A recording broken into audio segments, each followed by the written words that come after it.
मित्रों, अक्सर कहा जाता है कि महिलाएं हनुमान जी की पूजा नहीं कर सकती। वे हनुमान जी की पूजा में नहीं बैठ सकती और उनकी मूर्ति को भूलकर भी नहीं छू सकती। यहाँ तक कि मंदिरों में भी महिलाओं को हनुमान जी की मूर्ति के सामने दूर से ही प्रणाम करने को कहा जाता है। महिलाओं को हनुमान जी की पूजा में सिंदूर चढ़ाने से मना किया जाता है और न ही उनके पैर छूने के लिए कहा जाता है। मूर्ति के बहुत करीब जाने से मना किया जाता है, लेकिन ऐसा क्यों?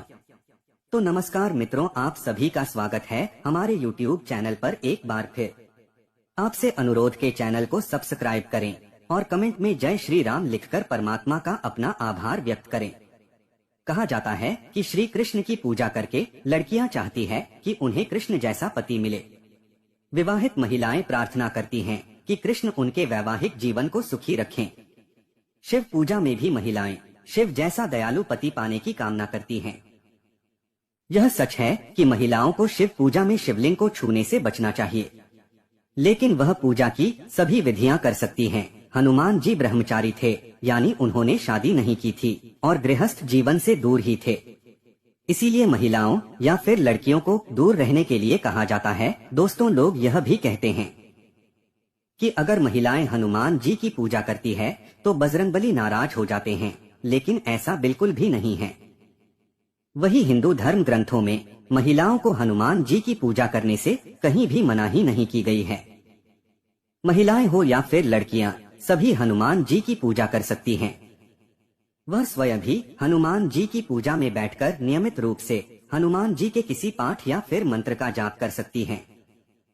पुरुषों की तरह वह भी हनुमान मंदिर में पूजा करने के बाद बजरंगबली को प्रसाद चढ़ा सकती हैं, लेकिन उनके सामने अपना सर नहीं झुकाना चाहिए, क्योंकि हनुमान जी माता सीता को अपनी माता मानते थे और इसीलिए उनके लिए हर स्त्री माता समान ही है। ऐसा कहा जाता है कि भगवान हनुमान स्वयं महिलाओं के सामने झुक सकते हैं, लेकिन उन्हें किसी भी महिला का अपने सामने झुकना स्वीकार नहीं है। इसीलिए महिलाओं को कभी भी हनुमान जी के सामने सर नहीं झुकाना चाहिए। शास्त्रों में कहा गया है कि महिलाओं को हनुमान जी की उपासना नहीं करनी चाहिए। यदि किसी महिला ने 9 हनुमान जी का व्रत रखने का अनुष्ठान किया है और उसे बीच में ही मासिक धर्म आ जाता है तो यह अनुष्ठान टूट जाता है। इसलिए महिलाओं को हनुमान जी का व्रत नहीं करना चाहिए। पीरियड्स के दौरान महिलाओं को हनुमान चालीसा का पाठ भी नहीं करना चाहिए। ऐसा कहा जाता है कि महिलाओं को ऐसे समय में भगवान हनुमान जी को याद भी नहीं करना चाहिए, अन्यथा भगवान क्रोधित हो जाते हैं। हिंदू धर्म रीति रिवाज में देवी देवताओं की मूर्तियों पर जल चढ़ाना एक अनुष्ठान माना जाता है। भगवान की पूजा की शुरुआत जल चढ़ाने से ही होती है। महिलाएं सभी देवी देवताओं को जल भी चढ़ा सकती हैं, लेकिन महिलाओं को हनुमान जी की मूर्ति पर कभी भी जल नहीं चढ़ाना चाहिए। इसी तरह महिलाओं को कभी भी हनुमान जी को वस्त्र नहीं चढ़ाना चाहिए। ऐसा करना ब्रह्मचर्य का अपमान माना जाता है। महिलाओं को हनुमान जी की पूजा में कभी भी सिंदूर नहीं चढ़ाना चाहिए और न ही उनके पैर छूने चाहिए। हनुमान जी को कोई भी चीज अर्पित करते समय उसे उनके सामने रखना चाहिए। धर्म के जानकार बताते हैं कि शास्त्रों में हनुमान जी को भगवान नहीं माना गया है, लेकिन हिंदू धर्म ग्रंथों में हनुमान जी को शिव जी के 11वें रुद्र अवतारों में से एक माना गया है। यह भगवान शिव जी के सभी अवतारों में सबसे बलवान और बुद्धिमान माने जाते हैं।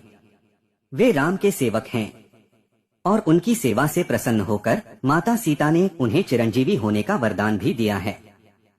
वह हम सभी के उद्धार करता है। वह कलयुग के अंत तक हम सभी की रक्षा करेंगे। यदि स्त्रियां इस जगत बालक को अपना भाई माने, प्रतिदिन उनकी पूजा करें, तो संसार की कोई भी बुरी शक्ति उसे छू भी नहीं सकती। लेकिन हर पूजा के कुछ नियम होते हैं, उनका पालन अवश्य करें। हनुमान जी अखंड ब्रह्मचारी व महायोगी हैं। इसीलिए सबसे जरूरी है कि उनकी किसी भी तरह की उपासना में वस्त्र से लेकर विचारों तक पावनता, ब्रह्मचर्य व इंद्रिय संयम को अपनाएं। हनुमान जी ब्रह्मचारी हैं, लेकिन शास्त्रों में हनुमान जी के विवाह का वर्णन भी मिलता है। लेकिन यह विवाह हनुमान जी ने वैवाहिक सुख पाने या गृहस्थ जीवन जीने के इच्छा से नहीं किया था, बल्कि उन 4 प्रमुख विधाओं की प्राप्ति के लिए किया गया था, जिसका ज्ञान केवल एक विवाहित व्यक्ति को ही हो सकता था। पौराणिक कथा के अनुसार हनुमान जी ने सूर्य देव को अपना गुरु बनाया था। सूर्य देव ने 9 प्रमुख विधाओं से 5 विद्याएं अपने शिष्य हनुमान जी को सिखाई थी।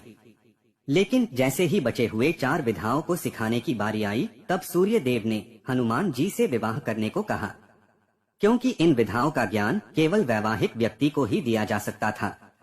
अपने गुरु की आज्ञा से हनुमान जी ने विवाह करने का निश्चय किया, लेकिन अब सवाल यह था कि हनुमान जी से विवाह के लिए कन्या का चयन कैसे किया जाए। जब यह समस्या सामने आई, तो सूर्य देव ने अपनी परम तेजस्वी पुत्री सुवर्चला का विवाह हनुमान जी से कर दिया और इस प्रकार हनुमान जी और सुवर्चला का विवाह हो गया। सुवर्चला परम तपस्वी थी और इस कारण से विवाह के तुरंत बाद ही सुवर्चला तपस्या में लीन हो गई। उधर हनुमान जी अपनी शेष 4 विधाओं का ज्ञान प्राप्त करने में लग गए। इस प्रकार विवाह के बाद भी हनुमान जी का ब्रह्मचर्य व्रत नहीं टूटा और विवाह के बाद भी बना रहा। हनुमान जी हर स्त्री को माँ के समान मानते हैं और यही कारण है कि वह किसी भी महिला को अपने सामने झुकते हुए नहीं देख सकते, बल्कि वह खुद नारी शक्ति के सामने झुकते हैं। महिलाएं चाहे तो हनुमान जी की सेवा में दीपक भी अर्पित कर सकती हैं, हनुमान जी की स्तुति कर सकती हैं, हनुमान जी को प्रसाद चढ़ा सकती हैं। लेकिन 16 उपचारों जिसमें चरण स्पर्श, मुख्य स्नान, वस्त्र, चोला चढ़ाना आते हैं, यह सब सेवाएं किसी महिला के द्वारा किया जाना हनुमान जी स्वीकार कभी नहीं करते हैं। मित्रों, आज की वीडियो में बस इतना ही।